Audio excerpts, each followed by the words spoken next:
Recording studio Chhawra दानो।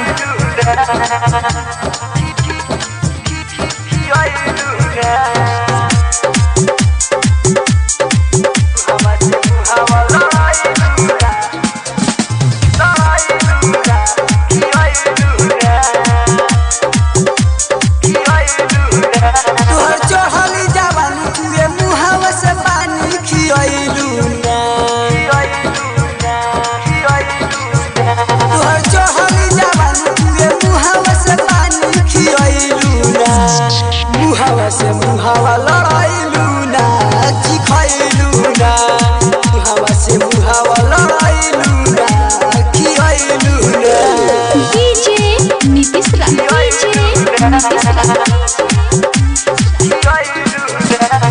मंगुरा Nawada Mangura prince recording studio Chhawra दानो।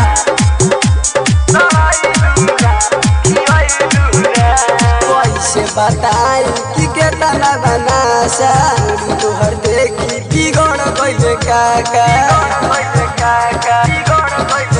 कैसे बताई कि केतना बनासा तोहर देखी बिगड़ गइल काका। सारी रात तोहर के नचाई की बच पैलू ना सारी रात तोहर के नचाई की बच पैलू ना।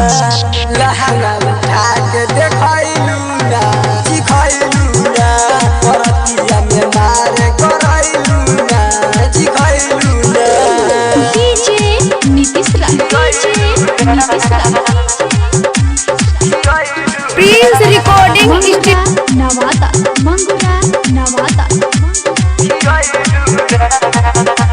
भोला बरेगी के कुछो ना बुझाला आलम विकास एकरा पीछे पीछे जाला।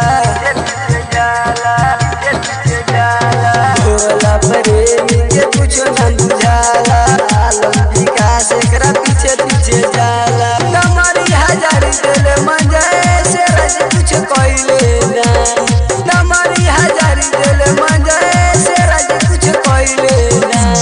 लहंगा उठा के देखैलू ना चिखैलू ना परतिया में मार करैलू ना चिखैलू ना। प्रिंस रिकॉर्डिंग स्टूडियो छावड़ा दानो।